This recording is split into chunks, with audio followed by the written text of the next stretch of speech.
Messi Neymar, Messi Neymar রাত 1টা পর্যন্ত মেসির খেলা দেখে। 1টা পর্যন্ত যেদিন আর্জেন্টিনার খেলা হয়, ওরে বাবারে, যুবকেরা সব পিকনিক করে এবারে 12টার মধ্যে চেতনা চোখে 1:30 থেকে খেলা হবে। সকাল পর্যন্ত খেলা দেখলো, হো হো করলো, 3টা পর্যন্ত খেলা দেখে শেষ, আর চেতন নাই। বাপ কয় কি আমার ছেলে 3টা পর্যন্ত হই হই করলো, এখন কুটি গেল। কিছুক্ষণ পরে মুয়াজ্জিন যখন আসসালাতু খায়রুন নাম কয়, ওই নাই। আসসালাতু খায়রুন মিনান নাম কইছে মুয়াজ্জিন, ওই নাই। বাপ কয় আমার যুবক কুটি রে, জানলা দিয়ে ভুলকি মেরা দেখে পাও নাই মাথাও নাই, মানে ল্যাপের তলে চাউল ঢেকে থাকছে, চাউলের বস্তা ঢেকে থাকছে। বাবা আস্তে আস্তে যায়, ল্যাপ যেই টান দিয়েছে, ওরে বাবা, আহ! ছেলের দিকে তাকায় দেখে সকালবেলা সাইড থেকে কুত্তার সাইজ আর কম্বলের মধ্যে ব্যাটার সাইজ একই সাইজ। হাসতেছেন আপনি, বাবা জান্নাতে যাবার পারবেন না যতক্ষণ আপনার ছেলেকে মসজিদে না নিয়ে যাবেন। জোরে করে কথা ঠিক কি না? আল্লাহ বলেছেন কু আনফুসাকুম ওয়া আহলিকুম নারা, জাহান্নামের আগুন থেকে একলা বাঁচলে হবে না তো, চেয়ারম্যান হিসাবে একলা নামাজ পড়লে হবে না তো, সবগুলো মেম্বারও গিয়ে জামাত করা লাগবে। একলা একলা পড়লে হবে? আল্লাহ কবি তুমি চেয়ারম্যান, তুমি চেয়ার পাচ্ছ, আর মেম্বার গুলা কয়দিন নামাজের দাওয়াত দিছা? বাপকে আল্লাহ বলবে, ছেলেকেও আল্লাহ বলবে। এই জন্য ভাইজান, মসজিদের জন্য মাহফিল, যদিও যুবকেরা অনেক কষ্ট করে ত্যাগ স্বীকার করে আজকের এই মাহফিলের আয়োজন করেছে, হতালি বলতেছেন জুব্বাটা আমি পাবো, কিন্তু রাসূল তো কারোর নাম বলে নাই। জুব্বাটা নবী কোন সাহাবীকে দিবেন? আজকে আমরা প্রাণ ভরে কথাগুলো শুনবো। রাজি আছেন? কারা কারা আল্লাহ খাত দেখেন তো দেখি, আমি বলে দেবো ইনশাল্লাহ। হাত তোলেন, টান টান করে তোলেন। লিল্লাহে তাকবীর। কিন্তু শর্ত হলো 5টা মিনিট। এই কোরআনের মাহফিলের জন্য আপনাদের সবাইকে 500 500 1000 1000 করে টাকা দেওয়া লাগবে। এই প্রসাদখালীর কারা কারা আছেন হাত তোলেন তো দেখি। প্রসাদখালীর নিয়ে আবার হাত তুলছে সামনে, এইরকম ব্যাকা করে সোজা করে তোলরে বাজার। আচ্ছা, এই গ্রামের লোকজন আমি দেখতে পাচ্ছি না, হয়তো আমার চোখে ছানি পড়ছে। আচ্ছা, বাইরের কারা কারা আছেন তারা একটা হাত তোলেন তো।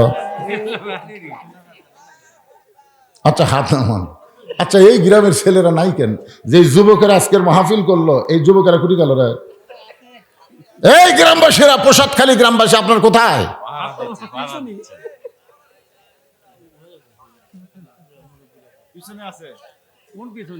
কোন পিছনে? আমি তো দেখতে পেলাম না।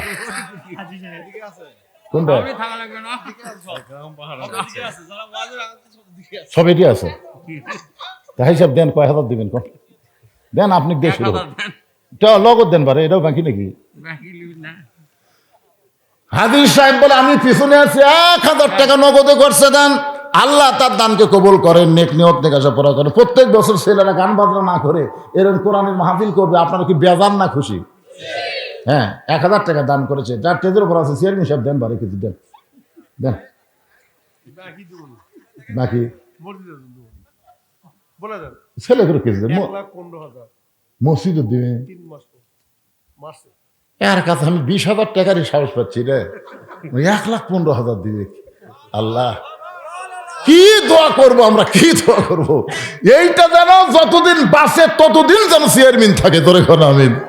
যদি নিয়ত থাকে উপরে যাবে, উপজেলা চেয়ারম্যান যাক, কি কন? আমি আশাই করিনি 1,15,000 দিবি আল্লাহর ঘর মসজিদের জন্য, তাও 3 মাসের মধ্যেই। আল্লাহ তাকে দান করার তৌফিক দান করুক, সকলে বলে আমিন। জনগণের খাদেম হিসাবে কবুল করুক, জোরে করে আমিন। চেয়ারম্যান সাহেব নগদ কিছু দেন পারে, কিছুই নাই। মানে আজকের মাহফিলটা হচ্ছে মসজিদের উন্নয়ন কল্পনা, তো এই ছেলেরা মাহফিল করবে এই মাহফিলের জন্য। আগে দিচ্ছেন? হ্যাঁ,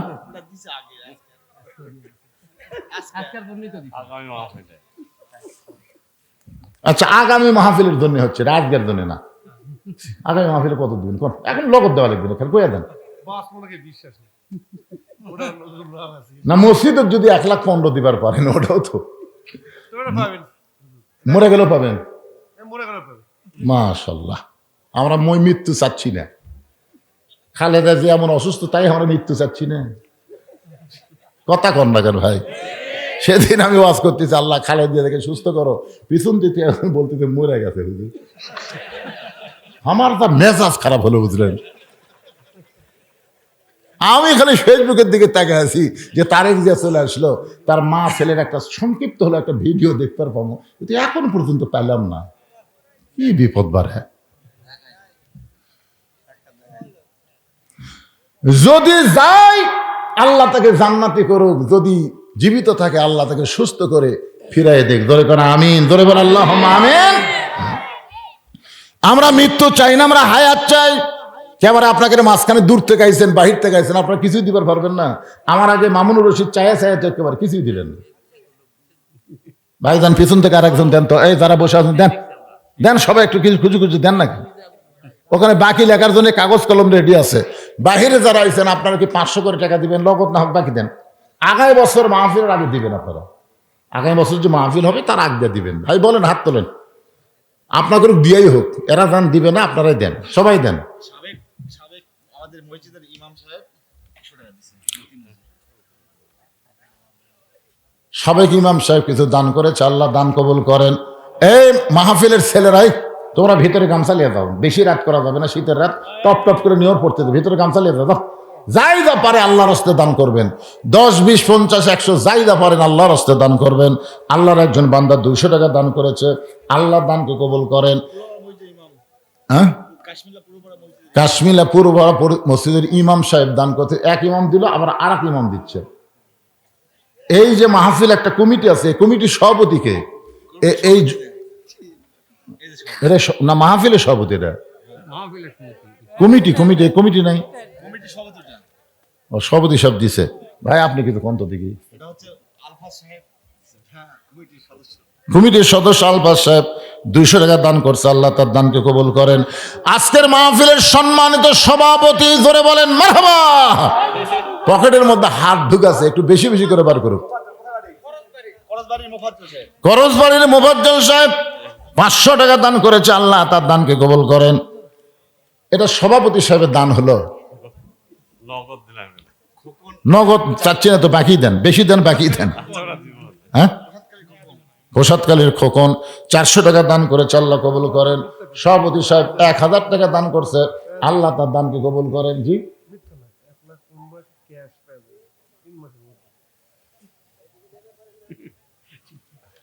3 মাসের মধ্যে 1,15,000 টাকা ক্যাশে দিয়ে দেবে ইনশাল্লাহ।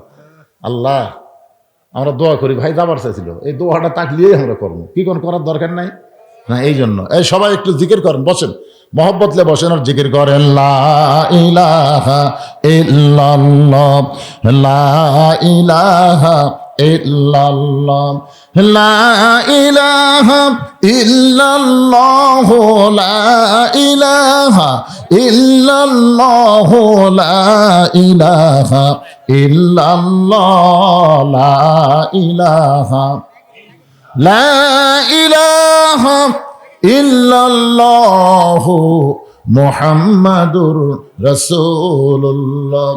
আল্লাহ নবী বলেন আলী, সঙ্গে সঙ্গে হযরত আলী লাব্বাইক ইয়া রাসূলুল্লাহ।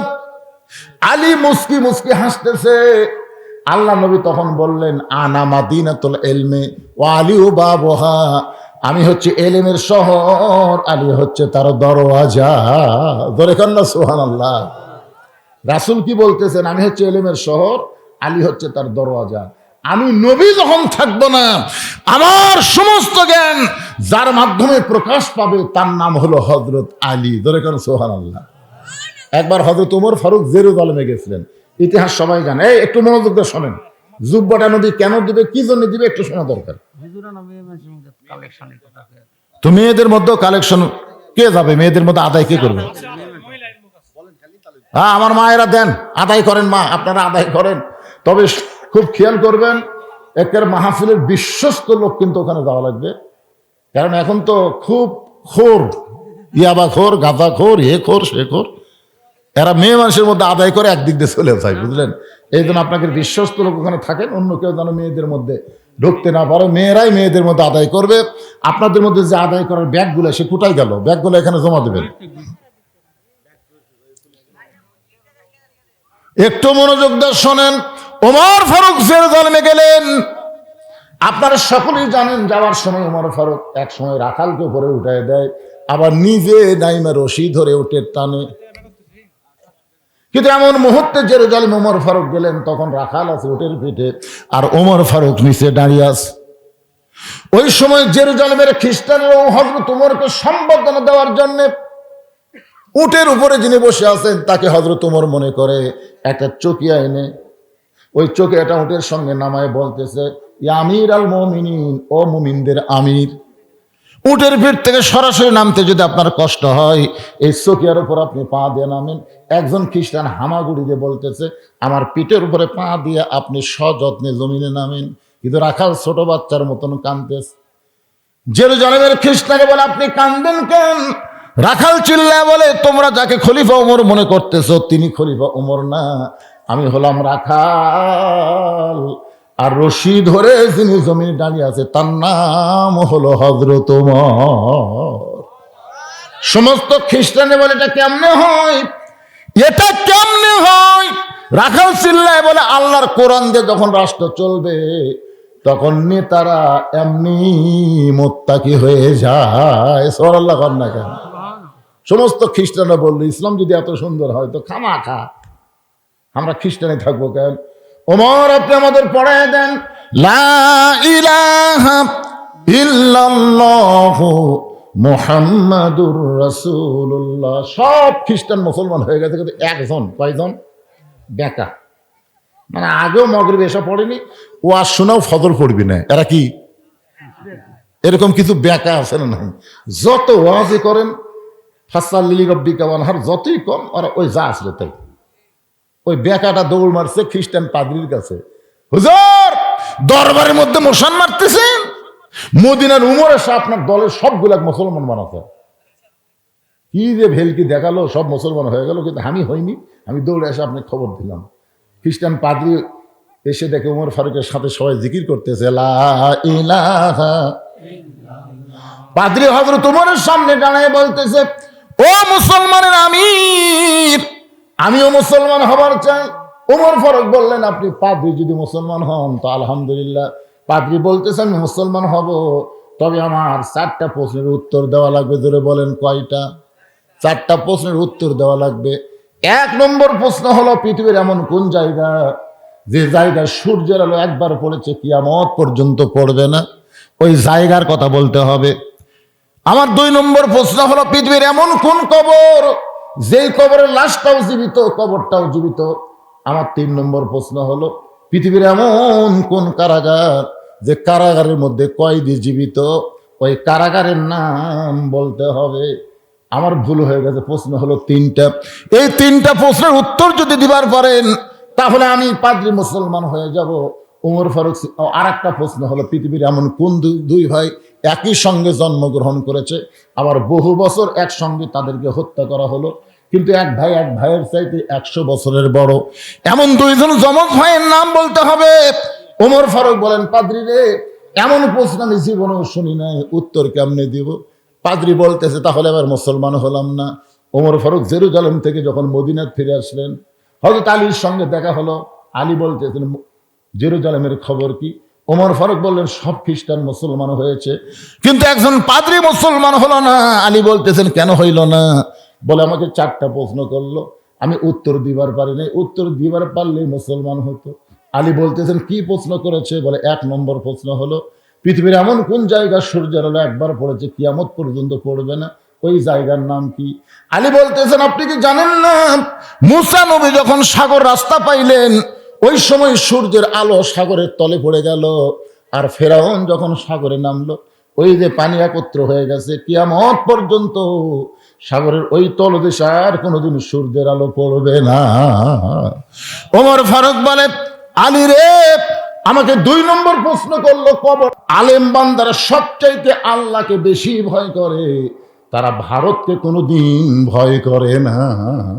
কথা কম না খেন, তাকে আছে ভারতের দিকে। আগামী নির্বাচন ভারত যার পক্ষে যাবে সেই উঠবি। আর কি মারতিছে, আমরা ভারত গুনি না, ধরে এখন কি করি না, গুনি না। ভারত কি রে, নেংটির বাচ্চারা, তোরা কি করবি? আমি একটু আগে বলছিলাম, ভারত যদি বেশি মাস্তানি করে বাংলাদেশে ঢুকবার চাই, তোমরা 2.5 হাত লাঠি থুবা আর প্যারের মধ্যে একটা খুর থুবে। ওরা ঢুকবি, লাঠি দিয়ে পাড়ে ফেলে দিবে, খুর দিয়ে কেটে দিবে। এই ওয়াজটা এতই ভাইরাল ভারতে হবে, বুঝলেন? হিন্দুরা এই বক্তাকে রে তো খুর দিয়ে আমাকে আগা কেটে দিবি আর লাঠি দিয়ে ঠাসিয়ে দিবি। ওরে বাবা রে, খালি কাতার সোজা করো, কাতার সোজা করো, খালি কাতার সোজা করে নামাজ পড়লে হবে না, তাদেরকে সৈন্য হিসাবে গড়ে তোলেন। একথা কার? কারণ যে কোনো সময় মক্কার কাফেরেরা মদিনা আক্রমণ করতে পারে, আর মদিনা যখন আক্রমণ করবে তখন দোয়া দিয়ে দরুদ দিয়ে আপনি মদিনা রক্ষা করতে পারবেন না। ওই কাফের বেঈমানদের বিরুদ্ধে সাহাবীদেরকে নিয়ে অস্ত্র ধরা লাগবে। একথা কার? তার মানে কি বুঝতেছেন? খালি মেসওয়াক করে, খালি দস্তরখানা ফেলে, খাওয়ার পরে দই মিষ্টি শূন্য, এইগুলো করে ইসলাম বাঁচানো যাবে না ভাই। ইসলাম বাঁচাতে গেলে বাতিলের বিরুদ্ধে আমাদেরকে জিহাদ ঘোষণা করা লাগবে। ধরে কোন কথা ঠিক কি না? আপনাদের এই এলাকায় বাতিল কি? বাতিল বোঝেন আপনারা? আল্লাহ কোরআনে বললেন, কুল জাল হক ওয়া যাহাকাল বাতিল ইন্নাল বাতিলা কানা যাহুকা। সর্বপ্রথম এই মেহরাব তৈরি করে রাসূল বললেন, মেহরাবটা শুধু ইমাম দাঁড়ায়া নামাজ পড়ার জন্য না, এই মেহরাবটা হলো অস্ত্র রাখার জায়গা। ধরে কোন সুবহানাল্লাহ। তাহলে আপনারা কি বুঝলেন মেহরাব মানে কি? অস্ত্র রাখার জায়গা। এইটা যদি এখন আমি বলি আর এই ভিডিও ম্যানেরা যদি ছাড়িয়ে দেয়, তাহলে আগামীকালই আমার বিরুদ্ধে অ্যাকশন শুরু হবে। কে রে, কি তো জঙ্গি। মানে যুদ্ধের কথা যারা বলবে তারাই জঙ্গি। বাতিলের বিরুদ্ধে লড়াই করতে হবে ভাইজান। আমি আবার আমার নিজের জীবন এটা প্রমাণ, বুঝলেন? নিজের জীবন। আমি পাশে আপনাদের কি শান্তিরাই বলেছি যে ড্রাইভার আমাকে গাড়ির থেকে নামা দিল, আমি গেট খুলে বাসায় যাব, ইতিমধ্যে দেখি আমার গেটের পাশে যে আমের গাছ আছে, অতলে 4টে কুত্তে আমার এই কালো জুব্বা দেখে ওরা খেপে গেল। ওরা 4টে খারাপ হয়ে আমার খাও খাও করে ধরলো। আমি যত দোয়া দরুদ আছে পড়ি, কিন্তু ওরা লড়ে না। শেষ পর্যন্ত দেখলাম কুত্তা খেদানোর একটা আয়াত আছে, ইন্নাহুম ইয়াকিদুনা কাইদা ওয়া আকিদু কাইদা। এই আয়াতটা ঠেলার পরে যখন বললাম, এক কুত্তা এসে আমার জুব্বা দিল কামড়। তখন আমি কইলাম, কে রে, দোয়া দিয়ে দরুদ দিয়ে আয়তাল কুরসি দেওয়া হয় না, কোরআনের আয়াত করলেও কুত্তা লড়ে না। তখন আমার ইমান বলতে, হুজুর আপনার মুখত খালি দোয়া আছে, কিন্তু আপনার হাতত লাঠি নেই। খালি লাঠি থাকলে দোয়া লাগে। এক কুত্তার পাছাত বাড়ি মারলে বাকি 3টে এমনি দৌড় মারবে। বাংলাদেশের মুসলমানের মুখে খালি দোয়া আছে, কিন্তু হাতত লাঠি নাই। লাঠি থাকলে হাসিনার মতন ফ্যাসিস্ট এই বাংলাদেশে নতুন করে আসতে পারবে না। জোরে বলেন কথা, ঠিক কথা বলেন না কেন ভাইজান? কথা বলা লাগবে। ভারত পায়তারা করতেছে, ভারতের একটা পুতুল আমাকে দেশত বসাবি। আপনারা ভোটের দিনে খালি ভোট দিলে হবে না, হাতত একটা করে মাল থোয়া লাগবে। কথা বলতে কথা কর না কেন? আজকে খালি ভোট দিবার আসিনি, কুত্তে খেদা বেড়াচ্ছে। ধরে কর কথা ঠিক করে। এই খাও খাও কুত্তা যা করছে 15.5 বছর, আগামী ফেব্রুয়ারির 12 তারিখে কোনো কুত্তার জায়গা ভোট সেন্টারে হবে না। ধরে কথা কর না কেন? কথা বলা লাগবে।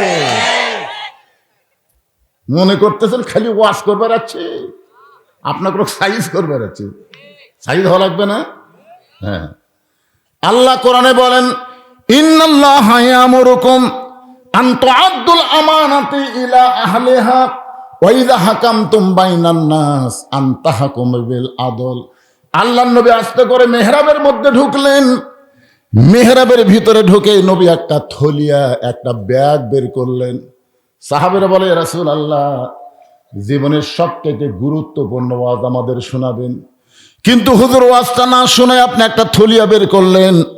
আল্লাহ রাসূল সাহাবীদের প্রশ্নের কোনো উত্তর না দিয়া ওই ব্যাগের ভিতর থেকে একটা জিনিস টেনে টেনে বের করতেছেন। ওসমান গনি বলে, ইয়া রাসূলুল্লাহ, যে জিনিসটা থলিয়ার ভিতর থেকে আপনি বের করলেন, এইটা তো আপনার পরনের একটা জুব্বা হিসাবে দেখতে পাই। ওগো আল্লাহর নবী, এই জুব্বার মধ্যে এমন কি ওয়াজ আছে আমরা সকলে মনোযোগ দিয়ে শুনতে চাই। রাসূল বললেন, তাহলে শোনো, এই জুব্বা দুনিয়ার সাধারণ কোনো জুব্বা নয়, এই জুব্বা পরে কাবার পাশে আমি ঘুমিয়েছিলাম।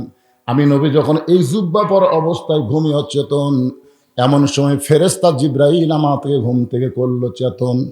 ফেরেশতা জিবরাইল পায়ের তালুতে চুমু দিয়ে আমি ঘুম থেকে চেতন পাই। এই জুব্বা পরা অবস্থায় জমজমের কূপের পানি দিয়ে আমি অজু করেছি। সাহাবীরা রে, এই জুব্বা পরা অবস্থায় বোরাকের পিঠে করে আমি বাইতুল মুকাদ্দাসের ভিতরে গেলাম। বাইতুল মুকাদ্দাসের মধ্যে গিয়া আমি নবী 2 রাকাত নামাজের ইমামতি করলাম। সুবহানাল্লাহ। রাসূল বললেন, এই জুব্বা দুনিয়ার সাধারণ কোনো জুব্বা নয়।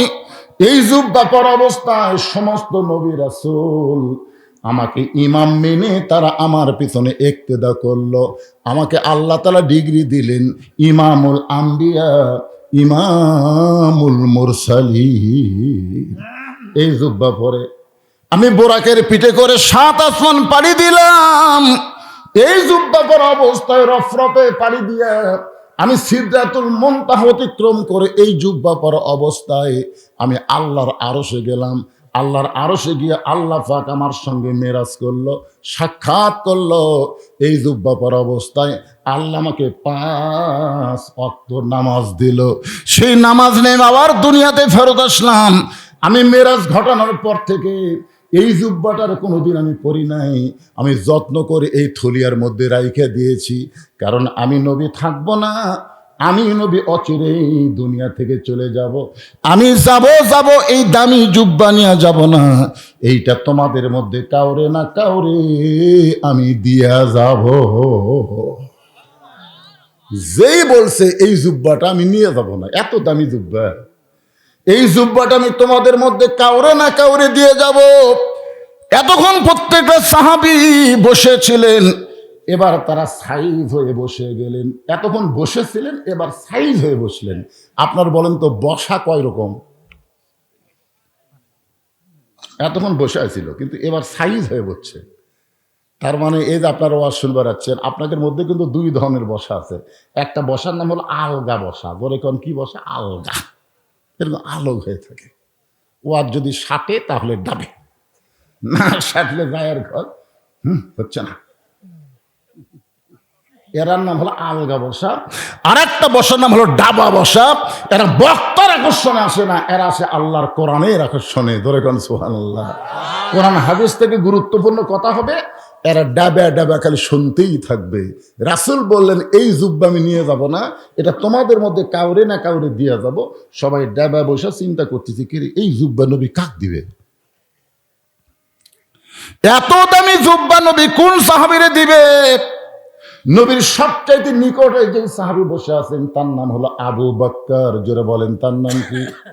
আবু বকর মনে মনে চিন্তা করে, এই জুব্বা বুঝি নবী আমাকেই দিবে, এই জুব্বা বুঝি নবী আমাকেই দিবে। কারণ আল্লাহ নবী নিজেই বলেছেন, আল্লাহর পরে এই দুনিয়াতে কেউ যদি আমার দোস্ত থাকে, এই দোস্তের নাম হলো আবু বকর সিদ্দিক। এই কথাটা কখন বলছে জানেন? যখন আল্লাহ তাআলা নবীকে হিজরতের হুকুম দিলেন। আল্লাহ রাসূল সর্বপ্রথম যার দরজাত গেলেন তার নাম কি? আবু বকর। শুধু একটা বার বলছেন, চারদিকে কাফেররা খালি সাইডে আছে তো, রাসূল ছিল বলেন আবু বকর, সাথে সাথে দরজা খুলে গেছে। আল্লাহ নবী বলে, আবু বকর আমি তোমাকে ডাক দাও মাত্রই দরজা খুললে কেমনে? আবু বকর বলে, ইয়া রাসূলুল্লাহ আপনার কি মনে আছে কয়েক মাস আগে আপনি বলেছিলেন একদিন আল্লাহ হিজরতের হুকুম দেবে, আমাকে সঙ্গে করে আপনি মদিনায় যাবেন।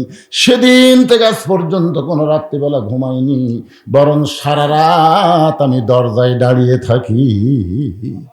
নবী এক টানে আবু বকরকে বুকের মধ্যে নিয়ে কপালে একটা চুমা দেবেন। আবু বকর, আসমানের আল্লাহর পরে এই দুনিয়াতে কেউ যদি আমার দোস্ত থাকে, সে দোস্তের নাম হলো আবু বকর সিদ্দিক। গারে সুরের ভিতরে মাটি থেকে ৬,০০০ ফুট উপরে, যারা হজ করেছেন গারে সুর মাটি থেকে ৬,০০০ ফুট উপরে। নবী আমার একটু দুর্বল হয়ে আবু বকরের উরাতটাকে বালিশ বানিয়ে ঘুমায় গেছেন, কিন্তু হযরত আবু বকর গর্তের মধ্যে ঘুমায় না। মনের মধ্যে নানা রকম চিন্তা। এত ভালো একজন মানুষ, যেই মানুষ কোনোদিন কারো ক্ষতি করে নাই, কোনোদিন কাউরে কষ্ট দেয় নাই, আর সেই মানুষটাকে মক্কার কাফেররা পছন্দ করে না। এত চিন্তা করার পর আবু বকর হঠাৎ খেয়াল করে দেখে নবী তো ঘুম পাড়তেছে, কিন্তু মাথার উপরে একটা ছিদ্র দেখতে পায়। আবু বকরের মনের মধ্যে চিন্তা হয়, ছিদ্র দিয়ে কিছু বের হইয়া যদি নবীরে কামড় দেয়, আপনার বলেন তো গর্তের মধ্যে কয়জন? জোরে বলেন কয়জন? আবু বকর একটাবারও মনে করে নাই ছিদ্র দিয়ে কিছু বের হয়ে যদি আমারে কামড় দেয়, এই কথা একটাবারও মনে করে নাই। বারবার মনে করতেছে যদি কিছু বের হয়ে নবীরে কামড় দেয়। এখন ডান উড়াতে নবী ঘুম পাড়তেছে, বাম পাখানা গর্তের মুখে লাগায় দিস। আল্লাহ কোরআনে বলেন, আল্লাযী খলাকাল মাউতা ওয়াল হায়াতা লিয়াবলুয়াকুম আইয়ুকুম আহসানু আমালা। আমি আল্লাহ পরীক্ষা করব সুন্দর আমলের। আবু বকর যখন ছিদ্রের মুখে পাটা দিয়েছে, সঙ্গে সঙ্গে বলে, পাহাড়ি এলাকায় বিষাক্ত সাপ, তুই কোথায় রে? সাপ বলে, লব্বাইক আল্লাহ। আল্লাহ কয়, যা যাও, ওই গাড়ি সুরের ছিদ্রে যে পাটা দিছে ওই পাতে কামড় বসা। আল্লাহর হুকুমে বিষাক্ত সাপ বিষ নিয়ে আবু বকরের পায়ের তালুতে যখন কামড় দেয়, সঙ্গে সঙ্গে বিষটা চলে আসছে কলিজায়। আবু বকর বলে, সাপরে তুই কামড় দিলি, বিষটা কলিজায় আসলো, তুই মনে করলি আমি পা টান দেব, আমি মরে যাব, মরে যাব, কিন্তু পা টান দিয়ে আল্লাহর নবীকে কামড়ানোর সুযোগ পাবি না। সাপটা বলতেছে, আল্লাহ কামড় দিলাম কিন্তু পা তো টান দেয় না। আল্লাহ বলে, আবার কামড় মার। সাপটা যখন আবার কামড় মারছে, আবু বকর বলে, সাপরে একবার কামড় দিয়ে তোর মনের আশা পূরণ হলো না, তুই আবার কামড় দিলি, তুই মনে করছিস আমি পা টান দেব, আমি মরে যাব, কিন্তু আমার পা আমি টান দেব না। সাপটা বলে, আল্লাহ দুইবার কামড় মারলাম, এরপরেও যখন পা টান দেয় না, কি করব? আল্লাহ বলেন, আবার কামড় মার, আবার কামড় মার, আবার কামড় মার। কিতাবের মধ্যে আছে 5বার সাপটা কামড় মারছে। বিষের যন্ত্রণায় আবু বকরের গোটা দেহ থরথর করে কাঁপতেছে। হঠাৎ অসতর্ক মুহূর্তে এক ফোঁটা চোখের পানি নবীর গাল মোবারকে পড়েছে। নবী আমার ঘুম থেকে চেতন পায়, বলে, আবু বকর, বাড়ির কথা মনে করে কাঁদতেছো, বিয়ে বাচ্চার কথা মনে করে কাঁদতেছো? আবু বকর বলে, রাসূলুল্লাহ, আমার কলিজা চিরে যদি আপনাকে দেখাতে পারতাম, আমার কলিজার মধ্যে আল্লাহ নবী ছাড়া আর কারো জায়গা নেই। তাহলে কি জন্য কাঁদতেছো? বলে, ছিদ্রের মুখে পাটা দিছে, কি যেন বারবার কামড় দেয়। আল্লাহ নবী, আবু বকর, বিষাক্ত সাপ তোমারে কামড় দিতে, পাটা টান দাও, তোমার চোখের পানি পড়তেছে, একটা বার কি তুমি আমার ঘুম থেকে ডাক দিবা না? আবু বকর বলে, নবী গো, আমার জীবনের চাইতে আপনার ঘুমের দাম বেশি। সঙ্গে সঙ্গে নবী বলে, আল্লাহ, যে আবু বকর নিজের জীবনের দিকে না তাকায়া আমাকে বেশি মহব্বত করে, সে আবু বকরকে আমি নবী কি দিব? আল্লাহ। আল্লাহ বলে, হাবিব রে, আপনার সমস্ত উম্মতের নেকি যদি এক পাল্লায় দেওয়া হয়, আর আবু বকরের গায়ে সুরের মহব্বত যদি অন্য পাল্লায় দেওয়া হয়, সমস্ত উম্মতের নেকির চাইতে আবু বকরের মহব্বতের ওজন বেশি হবে। সে আবু বকর মনে মনে চিন্তা করে, জুব্বা বুঝি আমি পাই, এত দামি জুব্বা নবী অন্য কাউরে দিবে না, আমাকেই দিবে, এই মনে করে চিন্তা করতেছে, কিন্তু জবান খোলার সাহস পাচ্ছে না। এমন সময় আবু বকরের বাম পাশে একজন বসে আছে, তার নাম হলো হযরত ওমর। জোরে বলেন, নাম কি? মনে মনে চিন্তা করতেছে, এই দামি জুব্বা বুঝি আমি পাই, কারণ রাসূল বলেছেন, আমার পরে কেউ যদি নবী হতো, লাউকানা ওমর। নবুয়তের দরজা বন্ধ হয়েছে বলে ওমর নবী হওয়ার পারে নাই। রাসূল বলেছেন, নবী হওয়ার সব যোগ্যতা আল্লাহ ওমরকে দান করেছে। এই কোরআনে 23টা আয়াত, জোরে বলেন কয় আয়াত? 23টা আয়াত আল্লাহ শুধুমাত্র উমরের পক্ষে, উমরের শানে নাজিল করেছে। জোরে কোন সুবহানাল্লাহ। আল্লাহ রাসূল বলেছেন, আমার পরে যদি নবুয়তের দরজা খোলা থাকতো, আল্লাহ উমরকে নবী বানায় দিত। কিন্তু আল্লাহ বলে ফেলেছে, মা কানা মুহাম্মাদুন আবা আহাদিম মির রিজালিকুম ওয়ালাকিন রাসূলুল্লাহি ওয়া খাতামান নবীন। আমাদের নবীর পরে আর কোন নবী হবে? জোরে কোন হবে? কিন্তু যদি হতো তাহলে কি হতো? এই নবীর এই কথাটা আল্লাহর এতই পছন্দ হয়েছে, কিন্তু কি করবে, আল্লাহ নিজেই নবুয়তের দরজা বন্ধ করে দিছে। এই জন্য ওমরকে দুনিয়াতে নবী করে পাঠাবেন না, কিন্তু হাসরের ময়দানে আল্লাহ তাআলা নবীর এই কথার দাম দিতে গিয়া ওমরকে নবীদের কাতারে দাঁড় করাইয়া দিবে। যেই কাতারের প্রথম নবী থাকবে দাউদ আলাইহিস সালাম, খুব খেয়াল করবেন, যেই কাতার, কয়েকটা কাতার হবে, নবীদের সব নবী কিন্তু এক কাতারে দাঁড়াবে না, আমাদের নবী একাই এক কাতার। যেই কাতারের প্রথম নবী হবে দাউদ আলাইহিস সালাম, ওই কাতারে 2 নম্বরে আল্লাহ হযরত ওমরকে ঢুকাই দিবে, 3 নম্বরে দাঁড়াবে সুলাইমান। 1 নম্বরে কে? মনোযোগ, 1 নম্বরে দাউদ, 2 নম্বরে উমর, 3 নম্বরে সুলাইমান। আল্লাহর যত নবী আছে সমস্ত নবীরাই হলো বুদ্ধিমান, আর চালাক নবী হলো মাত্র 2 জন। আপনারা বলেন তো চালাক নবী 2 জন, এই 2টার নাম জানেন? একটা হলো মূসা আর একটা কি? সুলাইমান। আল্লাহ রাসূলের একটা হাদিসের ব্যাখ্যায় বলা হয়েছে, কোনো সন্তানের যদি স্মরণ শক্তি কম হয়, সকালে মুখস্থ করে বিকালে ভুলে যায়, আবার বিকালে মুখস্থ করে রাত্রে মনে নেই, এই সন্তানদের ডান হাতে, ধরে কোন হাতে? এই 2 চালাক নবীর নাম আরবিতে লিখে 21 দিন যদি বেঁধে রাখা যায়, এই 2টা নবীর রুহানি তাওয়াজ্জুতে আল্লাহ তার জেহান শক্তি আবার ফিরাইয়া দেয়। এটা তাবিজ দিয়ে দিলাম। একটু মনোযোগ দিয়ে শুনবেন। একজন চালাক হলো মূসা আর একজন চালাক হলো সুলাইমান। সুলাইমান নবী মনে মনে চিন্তা করবে, আমার বাবা দাউদের পরেই তো আমার থাকার কথা, কিন্তু মাঝখানে ঢুকলো কে? না, এটা তো সুলাইমান জানে না কেরা আমার বাবা দাউদ, তারপরেই তো আমি থাকবো, কিন্তু এই মাঝখানে কোন নবী? আস্তে করে পিছন থেকে, আমার নাম হলো ওমর। 3 বার বলেছে আমার নাম হলো ওমর। আল্লাহ নবী বলেন, এই কথা শোনার পরে সুলাইমান বলবে, আমি একজন চালাক নবী হওয়ার কারণে সমস্ত নবীদের নাম জানি, কিন্তু ওমর নামে তো কোনো নবী নাই। ওমর ফারুক বলবেন, এটা কিসের কাতার? বলে, তোমার সামনে যিনি দাঁড়াইছে আমার বাবা দাউদ আলাইহিস সালাম, আর তোমার পিছনে আমি দাঁড়াইছি সুলাইমান। ওমর কানবার বলবে, ওগো আল্লাহর নবী সুলাইমান, আমার বড় বেয়াদব হয়ে গেছে, আল্লাহর রাস্তে আমাকে মাফ করেন, আমি কেন নবীদের কাতারে আসলাম আমি তো নিজেই বুঝতে পারলাম না। এই কথা বলে হযরত ওমর যখন নবীর কাতার ছাড়তে যাবে, আল্লাহ রাসূল বলেন, ওই সময় আল্লাহ বলবে, ওমর, আমার দোস্ত নবীর দাম, কথার দাম রাখতে গিয়া তোমাকে নবীর কাতারে দাঁড় করাইছি, তুমি কাতার ছিল না। ওমর ফারুক বলবেন, আল্লাহ, নবীর কাতারে আমার দাঁড় করা আপনি খুশি করতে পারবেন না, বিশ্ব নবীর উম্মতের কাতারে আমি দাঁড়াতে চাই। বিশ্ব নবীর উম্মতের কাতারে দাঁড়াইলে লাভটা কি? লাভ জানেন আপনারা? আছেন আমার মুক্তার, আছেন আমার ব্যারিস্টার, শেষ বিচারের হাইকোর্টেতে তিনি আমায় করবেন পার, আমি পাপী তিনি জামিনদার। আল্লাহর নবী প্রত্যেকটা উম্মতকে বাঁচানোর জন্য আল্লাহর কাছে ওকালতি করবে, ব্যারিস্টারি করবে, আল্লাহর কাছে সুপারিশ করে আমাদেরকে জান্নাতে পৌঁছে দিবে।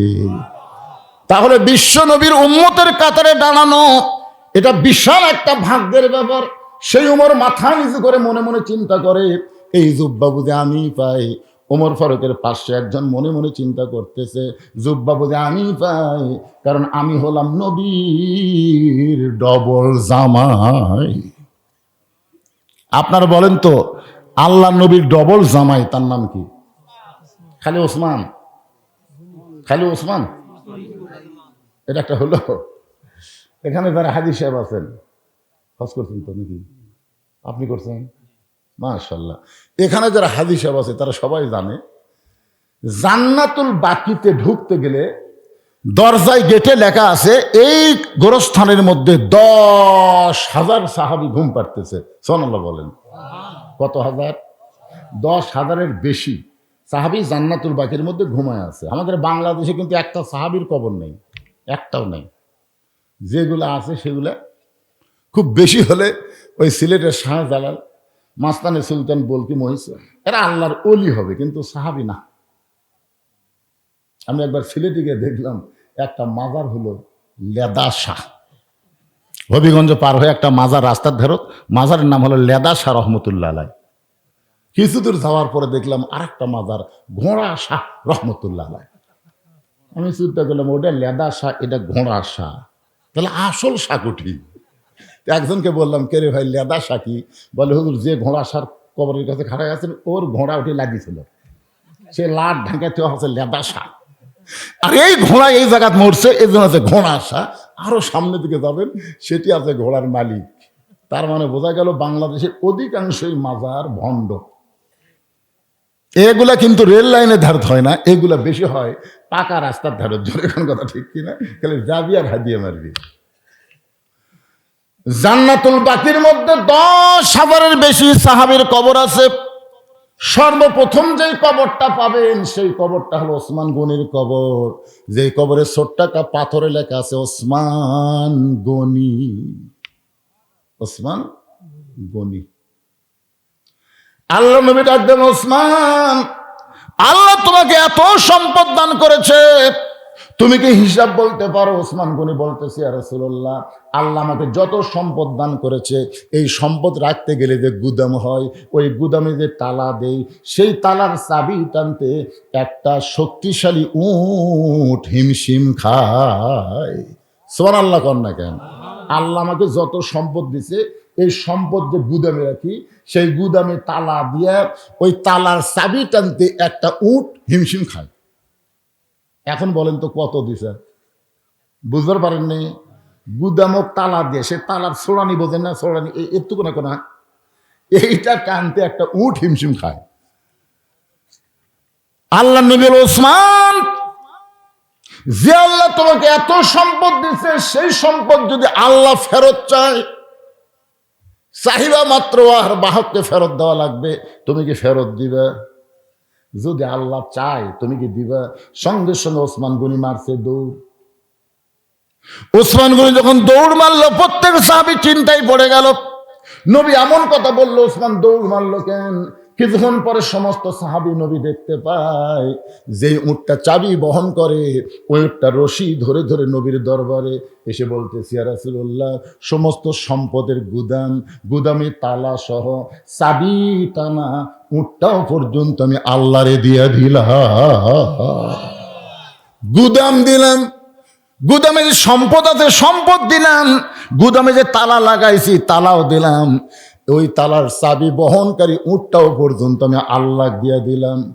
নবী বলে, আল্লাহ যে ওসমান চাহিদা মাত্র সব তোমাকে ফিরাই দিল, তুমি আল্লাহ ওসমানকে কি দিবা? আল্লাহ বললেন, আমি আমার গানি ডিগ্রি ওসমান রে দিয়া দিলাম। সুবহানাল্লাহ। সেদিন থেকে নাম হলো ওসমান গনি। আর একটা ডিগ্রি হচ্ছে ওসমান জুন্নুরাইন। ওসমান হলো 2টা নূরের অধিকারী। ধরে কোন সুবহানাল্লাহ। আল্লাহ নবীর 2টা মেয়েকে পর পর বিয়ে করেছিলেন। প্রথম বিয়ে করেছিলেন সেই মেয়েটার নাম হলো রোকেয়া। দ্বিতীয় যেই মেয়েটাকে বিয়ে করেছিলেন তার নাম হলো কুলসুমা। একসঙ্গে 2 মেয়েকে বিয়ে করা জায়েজ নাই, তবে একটা মরে গেলে আর একটা যদি রাজি হয় ইসলাম জায়েজ করেছে। আমার কথা কি বুঝবার পারলেন? একসঙ্গে 2 বোনকে বিয়ে করা, এবারে জোরে বললে কি হয়? একসঙ্গে 2 বোনকে বিয়ে করা। এক বোনকে বিয়ে করেছে আর একটা যুবতীশালী হুন্ডার পাশে নিয়ে ফিল্ডিং মারা জায়েজ? বিয়ে করা যদি জায়েজ না হয় তাহলে ফিল্ডিং মারা জায়েজ নাই। আমার এলাকার এক শালি মারা গেছে, বুঝলেন? দুলাই ভাষা বলতেছে, আমি আমার আদরের শালির লাশটা ধরে কবরে নামাবার চাই। আমার আদরের শালির লাশটা ধরে কুটি নামাবি? ওই তো ফতুয়া জানে না, আবেগে বলে ফেলে দিছে, আমার কলজার টুকরা শালি, আদেরও শালি মরে গেছে, আমি তার লাশটা ধরে কবরে নামাবো। পাশ থেকে এক হুজুর, হারাম হারাম, শালির লাশ স্পর্শ করা হারাম। দুলা ভাই মুচকি মুচকি হাসে। তাহলে হাসেন কেন? বলে, হাসার কারণ হল ই যখন জেঁতা দিল, তোমার হাতের থেকে 500 টাকা নেওয়ার জন্য এমনভাবে হাত ধরলো, টাকা না দেওয়া পর্যন্ত হাত ছাড়িনি। তো বাইসা থাকতে হাতের থেকে টাকা নেওয়া যায় দাদা? মরে গেলে লাশ ছোঁয়া যদি হারাম হয়, তাহলে বেঁচে থাকলে কি হবে? কথা কন না কেন ভাই, কথা কন না কেন? এখানে এখানে যে সমস্ত মেয়ের বাপ আছে, আমি তাদের পাঁওত হাত দিয়ে বলতে, পাঁওত হাত দিলেন। আপনার একটা মেয়েকে যদি বিয়ে দেন, আর একটা মেয়ে যদি যুবতী বাড়ির থাকে, খবরদার ওই জামাই গাবড়ার কাছে ঘেঁষতে দিয়েন না। আপনাদের আদম দিকে একজন লোকের নাম আসলো গাবড়া। তোর এখন কি নাম আসলো? গাবড়া। এই শালা গাবড়া আমাকে আদম দিকে ঢুকতে দেয়নি। গাবড়া কতকগুলা মাহফিলের প্যান্ডেল পর্যন্ত করছে, গাবড়া আমাকে ঢুকতে দেয়নি। আমি খালি চিন্তা করছিলাম গাবা ওই ওভার ডিউটি করবি হাসতেছেন। আজকে পরকিয়া নষ্টমী সমাজের মধ্যে এই কারণে বেশি হচ্ছে। ধরে কথা কন না কেন? আমার মায়ের একটু মনোযোগ দিয়ে শুনবেন। ওসমান গনি আল্লাহ নবীর 2টা মেয়েকে বিয়ে করেছেন পরপর। প্রথম যাকে বিয়ে করেছিলেন তার নাম হলো রোকেয়া। রোকেয়া যখন দুনিয়া থেকে বিদায় হয়ে গেল, এরপর যাকে বিয়ে করলেন তার নাম হলো কুলসুমা। এই 2টা মেয়েকে বিয়ে করার কারণে আল্লাহ তাআলা তাকে একটা ডিগ্রি দিল। সে ডিগ্রির নাম হলো জুন্নুরাইন, 2টা নূরের অধিকারী। সবচাইতে বড় ডিগ্রি হলো ওসমান গানি। ধরে কান সুবহানাল্লাহ। ওসমান ধনী। আর আমরা কি? এখানে যতগুলো লোক আছে আমরা কি? আল্লাহ কোরআনে বলেছেন আল্লাহু গানিয়ুন ওয়া আনতুমুল ফুকারা। আল্লাহ হচ্ছেন ধনী, আমরা হলাম ফকির। ধরে কারণ আমরা কি? আরো জোরসে বলুন। পর্দার অন্তরালে যারা আছে এরা কি? এরা ফকির। মরদ মানুষ যদি ফকির হয় তাহলে মেয়ে মানুষ কি? আরো জোরসে বলুন। আপনারা বলেন তো, অনেক দিন হলে ফকির কিন্তু নিচে ছিল আর ফকুরনির জাত ছিল উপরে। ধরে কোন কথা ঠিক না? আগামী 12 তারিখে আমরা সবাই সিদ্ধান্ত নেব আর কোন ফকুরনি যেন বাংলাদেশের প্রধানমন্ত্রী হবার না পারে। আপনারা বলেন তো ফকুরনির বুদ্ধি কেমন? এক বাড়ির ভিক্ষা করে দেয়, বলছে মা 4টা ভিক্ষা দাও। বাড়ির বেটার বউ বলছে 4 দেয় না, 4 সের দেবো। ফকুরনি কয় কে মা 4 সের কেন? শাশুড়ি আমার গাল দেয় অন্য বাড়ি পান খাবার গেছে, এই সুযোগে তুমি আইছো, তোমার 4 সের চাল দিয়ে আমি সংসার ঢুসে দেবো। ওই ফকুরনি 4 সের চাল দিচ্ছে। ফকুরনি চিন্তা করে সারাদিন ভিক্ষা করলে 2 সেরই হয় না, আরে এক বাড়ি দিল 4 সের। বেটার বউ বলে ফকুরনি মা খবরদার এই কথা জান কাউরে কইও না। ফকুরনি বলে আমার কি ঠেকা পড়ছে, আমি কাউরে খবর না। ওই 4 সের চাল পেয়ে রাস্তা দিয়ে যাচ্ছে আর বলতেছে ওই বাড়ি বেটার বই শাউরির কি হলো, আমাকে 4 সের চাল দিয়ে কইছে কাউরে দান করো না, আমি কমো না। একলা গল্প করে আর কমো না। একজন জিজ্ঞাসা করে ফকুনের বিরুদ্ধে কি হয়েছে, ওই বাড়ি বেটার বউ 4 সের চাল দিয়ে কইলো কাউরে দান করো না, কাউরে কমো না বাবা, কাউরে কমো না। চিন্তা করে দেখেন, যেই ফকুরনি সামান্য একটা ঝোলার চাল সামলাবার পারলো না, সেই ফকুরনি যদি দেশ সামলাবার দেন পারবি? বোঝেন না কেন আপনারা? এই জন্য আল্লাহ কোরআনে বলেন আর রিজালু কাওয়ামুন আলান নিসা, পুরুষ থাকবে উপরে, নারী থাকবে নিচে। এই কথা বক্তা বল নসিবের না, এই কথা হলো আমার আল্লাহ। জোরে বলেন কার? যে বাড়িতে মেয়ে মানুষ জোরে কথা কয় ওই বাড়িতে মরদ মানুষ আছে কি না বোঝা যায় না।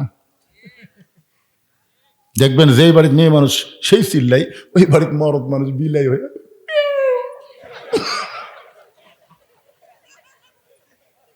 আচ্ছা আপনারা বলেন তো, আপনাদের এই প্রসাদখালি যখন ঝগড়া লাগে মরদ মানুষের কথা শোনা যায়? ভাই রে, মেয়ে মানুষের টুটির পাওয়ার ভাই। তাহলে ঠিক বলেন না, যার বউ ঝগড়া করে ওই জীবনে জান্নাতে যাওয়ার পারবি না। কারণ মুখের কথা হলো একটা পর্দা। আপনার বউ ঝগড়া করার কারণে তার পর্দার খেলাফ হয়ে গেল। রাসূল বলেছেন দায়ুস লা ইয়াদখুলুল জান্নাহ, দায়ুস কোনোদিন জান্নাতে যাবার পারবে না। এই জন্য আমার মা বোনদেরকে আমাদের সাইদের মধ্যে রাখার দরকার আছে না নাই? আমার মায়েদের জন্য বলতেছি, মা আপনাদের বেশি ওয়াজ শোনা লাগবে না, একটা আমল করবেন। আল্লাহ কোরআনে বললেন অকরনা ফি বুয়ুতিকুন্না ওয়ালা তাবাররাজনা তাবাররুজাল জাহিলিয়াতিল উলা। আল্লাহু আকবার। ওসমান গনি মনে মনে চিন্তা করে জুব্বা বুঝে আমি পাই, আমি হইলাম আল্লাহর নবীর ডবল জামাই। ওসমান গনির পাশে একজন বসে বসে মনে মনে চিন্তা করে এই জুব্বা তো আমি পাবো, এই জুব্বা তো আমি পাবো। তার নাম হলো হযরত আলী। ধরে বলেন নাম কি? আবু বকর কি চিন্তা করতেছে? জুব্বা বুঝে আমি পাই। উমর ফারুক চিন্তা করতেছে জুব্বা বুঝে আমি পাই। ওসমান গনি চিন্তা করে জুব্বা বুঝে আমি পাই, কিন্তু হযরত আলী বলতেছে জুব্বা তো আমি পাবো। হযরত আলী জুব্বা পাবে। আরে মজার ওয়াজ আসছে, কি বিপদ রে ভাই, বুঝছেন? গ্যারান্টি দেন আমি বাড়ি যা পারবো।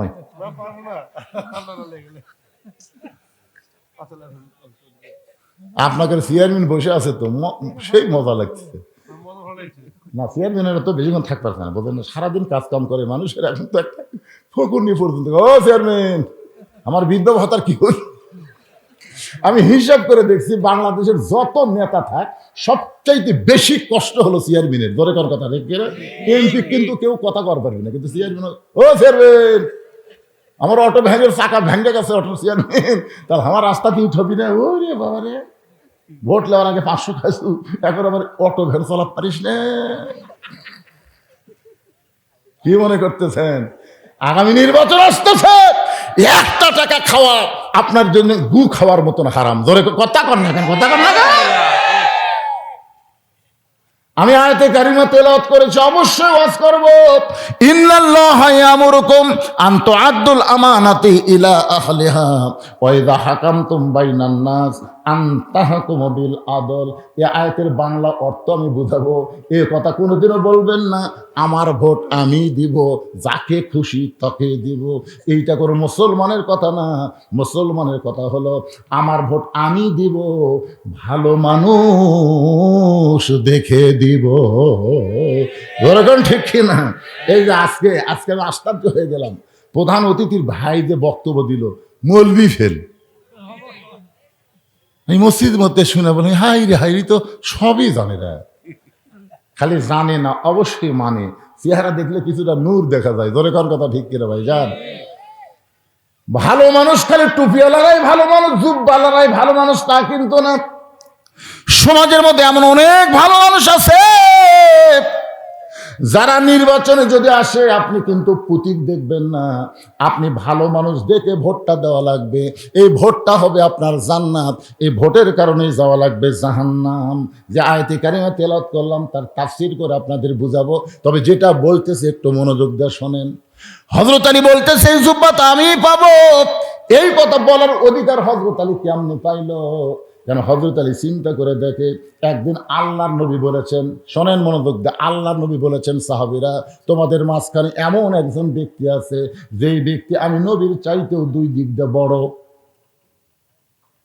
আল্লাহ রাসূল বলতেছেন সাহাবীরা তোমাদের মাঝখানে এমন একজন মহান ব্যক্তি বসে আছে যেই ব্যক্তিটা আমি নবীর চাইতেও 2 দিক দিয়ে বড়।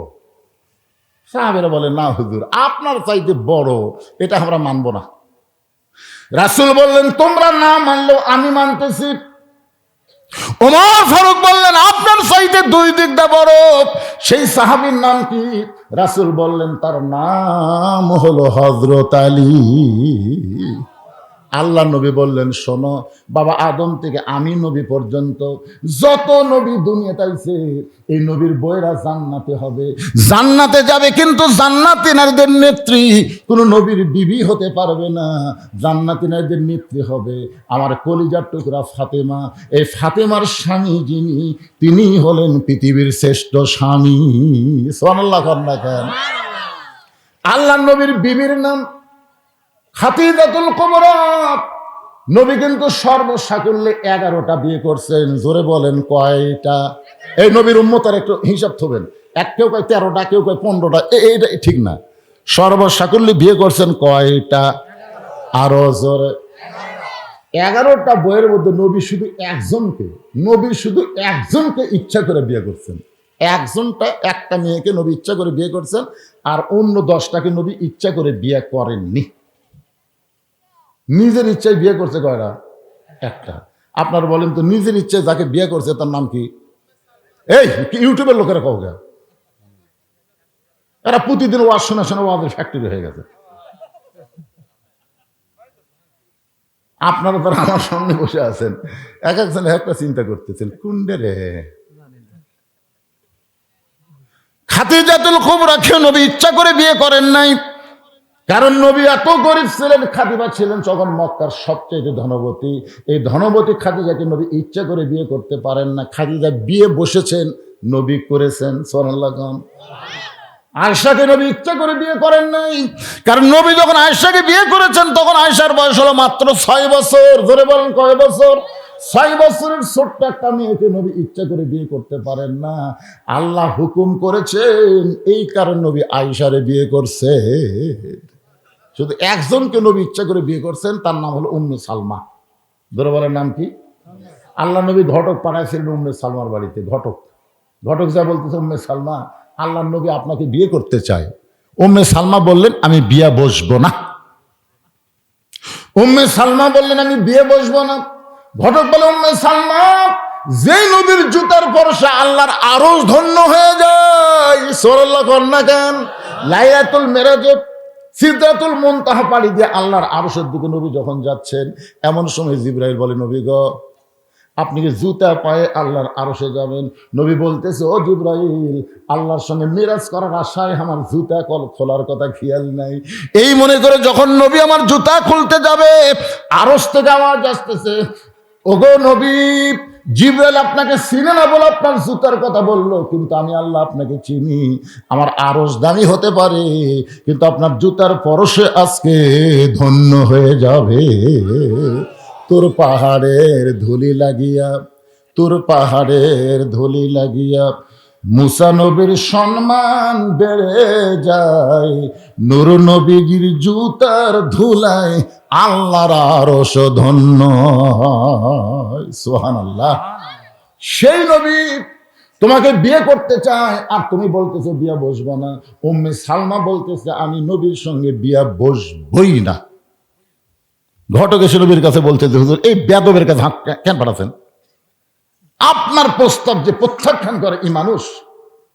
আল্লাহ রাসূল বললেন, ঘটকারি ঠিক মতো করবার পারো না, আবার রিপোর্ট দাও, আমি নিজেই যাচ্ছি। আল্লাহ রাসূল নিজে উম্মে সালমার দরজা দিয়ে সালাম দিলেন, আসসালামু আলাইকুম ইয়া আহলাল বাইত। উম্মে সালমা বলে, ওয়ালাইকুম আসসালাম, আপনার শরম নাই? উম্মে সালমা বলতেছে, ওয়ালাইকুম আসসালাম, আপনার শরম নাই? আমি ঘটক ফিরিয়ে দিলাম, তারপরও আপনি আবার আইছেন। রাসূল বলে, উম্মে সালমা, আমি আপনাকে বিয়ে করতে চাই। উম্মে সালমা বলতেছে, আমাকে বিয়ে যদি করবারই চান, আমার 3টা শর্ত পুরা করা লাগবে, পারবেন?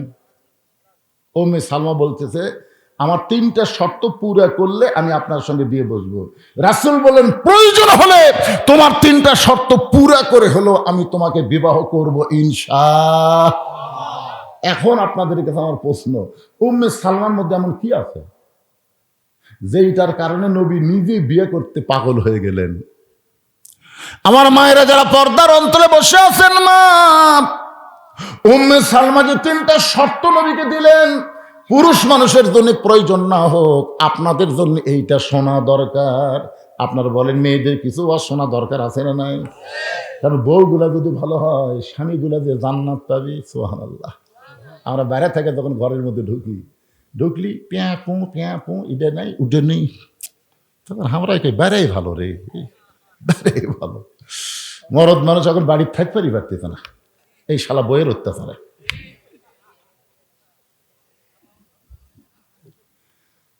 আমার মায়ের একটু মনোযোগ দিয়ে শুনবেন। আপনার হলেন ঘরের রমণী, ঘরের লক্ষ্মী। স্বামীরে খেদমত করবেন, ভালোবাসবেন। স্বামী স্ত্রীর মধ্যে মহব্বত যখন পুরা হবে, আল্লাহ তাআলা ওই বাড়ির জন্য রহমত আর বরকতের দরজা খুলে দিবে। আল্লাহ রাসূল বললেন, সাহাবীরা রে, বাবা আদম থেকে আমি নবী পর্যন্ত এই নবীর সন্তানের নবী হতে পারবে, জান্নাতি হবার পারবে, কিন্তু কোন নবীর সন্তান জান্নাতি যুবকদের সর্দার হতে পারবে না। কিন্তু আমার কলিজার টুকরা ফাতেমার পেট থেকে যে 2টা সন্তান বের হয়েছে, হাসান আর হোসাইন, সাইদুস শাবাবি আহলেল জান্নাহ, হাসান হোসেনের বাবা যিনি, তিনি হলেন পৃথিবীর শ্রেষ্ঠ বাবা। ধরে কর না সুবহানাল্লাহ। স্বামী হিসাবে হযরত আলী কয় নম্বর? কথা কয় না রে ভাই। কোন নবীর বউ জান্নাতি হবে, কিন্তু জান্নাতি নারীদের নেত্রী কোন নবীর বউ আছে? আপনারা প্রতি জুম্মার দিনে সানি খুদ্ কি শুনতেছেন? সাইদাতুন নিসা আহলুল জান্নাহ ফাতেমাতুজ জোহরা। জান্নাতের সমস্ত নারীদের নেত্রী যিনি হবে, তার নাম হলো ফাতেমা। হাওয়া কিন্তু জান্নাতি, কিন্তু জান্নাতি নারীদের নেত্রী হবার পারবে না। হাজেরা জান্নাতি, সারা জান্নাতি, মরিয়ম জান্নাতি, কিন্তু জান্নাতে নারীদের নেত্রী হবার পারবে না। জান্নাতে নারীদের নেত্রী কে হবে? খাদিজাও হবার পারবে না, আয়েশাও হবার পারবে না। নবীর বউ হয় পারবে না। আবার অনেক নবীর সন্তান নবী হয়েছে, নবীরা জান্নাতে যাবে, কিন্তু জান্নাতি যুবকদের সর্দার হতে পারবে না। হযরত আলীর দুইটা সন্তানকে আল্লাহ জান্নাতি যুবকদের সর্দার বানায় দিবে। আমরা সানি খুতবার মধ্যে প্রত্যেক জুমা ইমাম বলতেছে, সাইদুস শাবাবে আহলেল জান্নাহ হাসান হোসাইন রাদিয়াল্লাহু তাআলা আনহুমা, জান্নাতি যুবকদের সর্দার হবে দুইজন। নাম কি? এ জোরে কার নাম কি? তোমরা পাগল কার? আল্লাহর। আর কয়েদি হলো সন্তান। জোরে খান সুবহানাল্লাহ। 3 নম্বর প্রশ্ন করলো, এমন কোন দুই ভাই জন্মগ্রহণ করলো, বহু বছর পরে তারা একসঙ্গে মৃত্যুবরণ করলো, কিন্তু এক ভাইয়ের চাইতে এক ভাই 100 বছরের বড়। আলী বলতেছেন একজনের নাম হলো আজিজ আলাইহিস সালাম, আর একজন হলো ওজার আলাইহিস সালাম। আল্লাহর কোরআন পড়েন তাহলে বুঝতে পারবেন। একজনকে আল্লাহ ঘুমের মধ্যে রাখছিল 100 বছর, ওই 100 বছর তার হায়াত কমে গেল। আবার দুই ভাইকে কাফের একসঙ্গে হত্যা করলো। ইতিহাস বলতেছে এক ভাইয়ের চাইতে এক ভাই 100 বছরের বড়। উমর ফারুক আলীকে বুকের মধ্যে নিয়ে বলতেছে, এমন এলেম আল্লাহ তোমারে কেমনে দিল? আলী বলতেছেন, যেদিন মেরাজের জুব্বা রাসূল আমার শরীরে পরায়া দেয়, সেদিন থেকে অনেক অজানা এলেম আমার সিনার মধ্যে আল্লাহ ঢুকাইছে। জোরে কোন সুবহানাল্লাহ। উম্মে সালমা যে 3টা শর্ত নবীকে দিলেন, যে 3টা শর্ত পুরা করে হলো আল্লাহ নবী উম্মে সালমাকে বিয়ে করব। ও মায়েরা, যারা পর্দার অন্তর আছেন, আমার সামনে যারা বসেছেন, একটু মনোযোগ দিয়ে শোনেন। রাসূল বলে, উম্মে সালমা, আমি তোমাকে বিয়ে করতে চাই, প্রয়োজন হলে 3টা শর্ত পুরা করব। এখন শর্তগুলো বলো।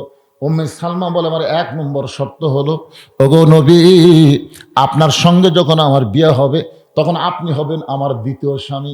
আপনি জানেন আমার প্রথম স্বামী আবু সালমা আপনার সাহাবী ছিল। আপনার সাহাবী আবু সালমা অসুস্থ হয়ে দুনিয়া থেকে বিদায় নিল। আমার বিশ্বাস আমার স্বামী জান্নাতে যাবে, আপনিও জান্নাতে যাবেন। এখন জান্নাতে যাওয়ার পরে আল্লাহ বলেছেন, ওয়ালা তাস্তাহি আনফুসুকুম, জান্নাতেরা যা চাবে আল্লাহ তাদেরকে তাই দিবে। আমার পূর্বের স্বামী যদি জান্নাতে গিয়ে আমাকে তার বউ হিসাবে চায়, আমাকে যদি তার বউ হিসাবে চায়, আমি কিন্তু তার সঙ্গে জান্নাতে বউ হিসাবে থাকতে চাই না। আমি আপনার সঙ্গে বিয়ে বসে আপনার সঙ্গেই আমি জান্নাতে থাকতে চাই। এই 1 নম্বর শর্ত যদি পুরা করেন, আমি নবীর বউ হয়ে জান্নাতে থাকবো, আমি সাহাবীর বউ হয়ে জান্নাতে থাকতে চাই না। আল্লাহ নবী বললেন, তোমার 1 নম্বর শর্ত আমি পুরা করাতে নিয়ত করলাম, তুমি নবীর বউ হয়ে জান্নাতে থাকবে। উম্মে সালমা, তোমার 2 নম্বর শর্ত কি? উম্মে সালমা বলে, রাসূলুল্লাহ, আপনার সঙ্গে বিয়ে হওয়ার পরে হঠাৎ যদি আমার পূর্বের স্বামীর কথা মনে হয়, আর পূর্বের স্বামীর কোনো গুণের কথা আপনার কাছে বলি, আপনি কিন্তু মনে কষ্ট নেওয়া যাবে না। আগের স্বামীর কথা পরের স্বামীর কাছে বললে অবশ্যই স্বামী মনে কষ্ট পাবে। ওগো নবী, আমি একজন নারী, হঠাৎ যদি বলেই ফেলে দেই আমার আগের স্বামীর কথা, আপনি কিন্তু কষ্ট পাওয়া চলবে না। সঙ্গে সঙ্গে নবী উম্মে সালমাকে বলে, উম্মে সালমা রে, আমার সঙ্গে যখন তোমার বিয়ে হবে, আমি এমন মহব্বত তোমাকে করব, তোমার পূর্বের স্বামীর কথা একটা বারের জন্যও মনে হবে না। সুবহানাল্লাহ কন্যা কেন? আল্লাহ নবীর যে 11টা বিবি, সমস্ত বিবিরাই বলেছে আমাদের নবী হলেন পৃথিবীর শ্রেষ্ঠ স্বামী। ধরে কোন সুবহানাল্লাহ। উম্মে সালমা বলে, ইয়া রাসূলুল্লাহ, আমার 3 নম্বর শর্ত হলো, ওই আগের ঘরের একটা সন্তান আমার কাছে আছে, আপনার সঙ্গে যখন আমার বিয়ে হবে, আমার ওই সন্তানের দায়িত্ব কে নেবে? আপনি যদি আমার এতিম সন্তানের দায়িত্ব নেন, তাহলে আপনার সঙ্গে আমার বিয়ে বসাতে কোনো আপত্তি নাই। আপনার বলেন তো, আমাদের নবী কি ছিলেন? শিশুকালে মইরা গেছে মা, গর্ভে থাকতে মরছে পিতা, নবী চোখে দেখলেন না। কে করিবে লালন পালন, কে দিবে সান্ত্বনা, এই দুনিয়ার বড় এতিম নবী ছিলেন একজনা। নবী যখন 3টা শর্ত পুরা করে দিতে চায়, উম্মে সালমা বললেন আমার কোনো আপত্তি নাই। কিন্তু আল্লাহ নবী উম্মে সালমাকে কেন বিয়ে করবেন? এই কেনটার প্রশ্নের উত্তর হলো, আবু সালমা যখন নবীর সঙ্গে মদিনায় হিজরত করলো, মক্কা থেকে যখন মদিনায় হিজরত করলো, উম্মে সালমা স্বামীর সঙ্গে মদিনায় আসতে পারলেন না। উম্মে সালমার বাবার একটু ধনী ছিল, তার আত্মীয় স্বজন ধনী হওয়ার কারণে আবু সালমার সঙ্গে উম্মে সালমাকে মদিনায় আসতে দেয় নাই। হঠাৎ আবু সালমা মদিনায় অসুস্থ হয়ে গেল। অসুস্থ অবস্থায় নবীকে বললেন, ওগো নবী, আমি আমার বউকে এতই ভালোবাসি, আমার বউকে নিয়ে আমি মদিনে আসতে চাইছিলাম, কিন্তু ওদের বাপসাচার কারণে আমার বউটাকে আমি মদিনে আনতে পারলাম না। আমি অসুস্থ হয়ে দুনিয়া থেকে বিদায় নিব, তবে একটা কথা আমাকে ওয়াদা দেওয়া লাগবে, আমার বউটা যখন মক্কা থেকে মদিনে আসবে আপনি নবী তাকে বিবাহ করবে। রাসূল বলে, উম্মে সালমা রে, তোমার স্বামীর কাছে ওয়াদা দেওয়ার কারণে আমি তোমাকে বিবাহ করার জন্য পাগল হয়েছি। আমি কোনো নারীর চেহারা দেখে রূপ দেখে বিয়ে করি না, আমি বিয়ে করি তাকে পুরাপুরি আশ্রয় দেওয়ার জন্যে। সুবহানাল্লাহ বলেন। আল্লাহ বলতেছেন ফাসাল্লি রাব্বিকা ওয়ানহার। 1 নম্বর হলো নামাজ, 2 নম্বর হলো কুরবানি। এই কুরবানি হলো নামাজ আদায় করার জন্য। ইবাদতের পূর্ব শর্ত হলো হালাল খাওয়া। আপনি যখনই নামাজ পড়বেন তখন নামাজ কিন্তু আপনাকে বলে দিবে শরীর পাক, কাপড় পাক, নামাজের জায়গা পাক। এই 3টা পাক যদি না থাকে আপনার কিন্তু নামাজ হবে না। এখন শরীর পাক মানে কি বুঝতেছেন? শরীর পাক মানে গোসল করা শরীর পাক না, শরীরের ভিতরে হালাল খাদ্য। হালাল খাদ্য যদি না থাকে আপনার শরীর যতই গোসল করেন কোনোদিন পাক হবে না।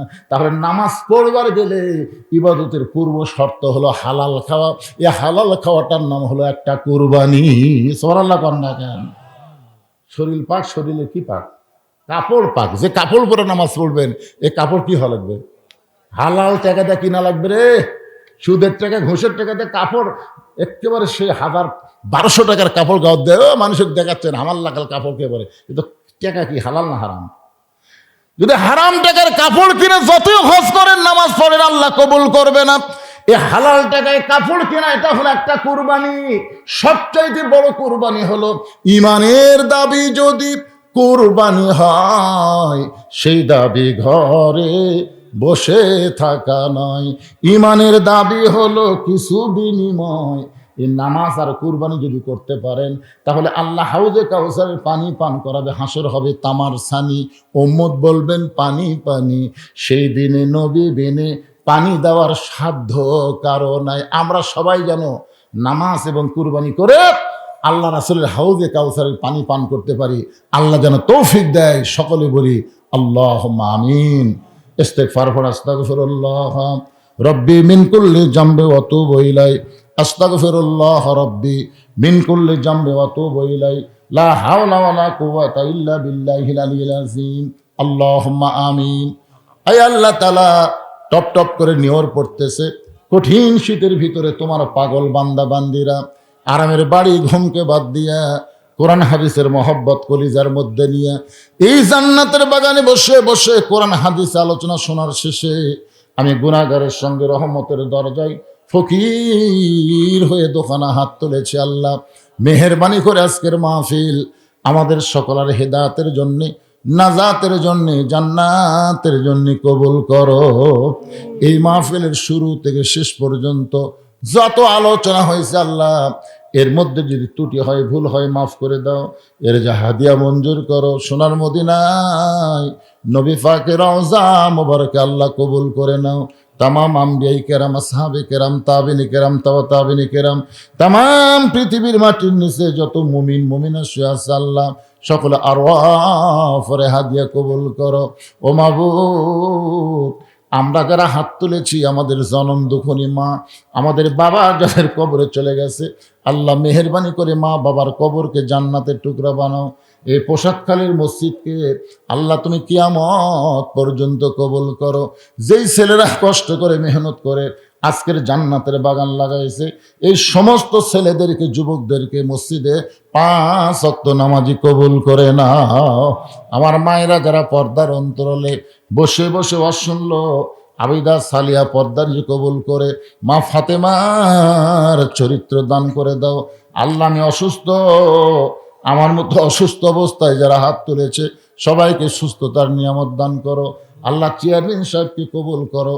তোমার ঘর মসজিদের জন্য সরকারি অনুদান 1,15,000 টাকা দিবে আল্লাহ, তাকে তুমি জনগণের খাদেম হিসাবে কবুল করো। সমস্ত বিপদ আপদ মুসিবত থেকে আল্লাহ তুমি তাকে হেফাজত করো। আয় আল্লাহ, আজকে মসজিদের সভাপতি, মাহফিলের সভাপতি, আজকের যুবকেরা যারা মাহফিলের সদস্য তাদের সকলকেই জান্নাতি কবুল করে নাও। মাবুদ,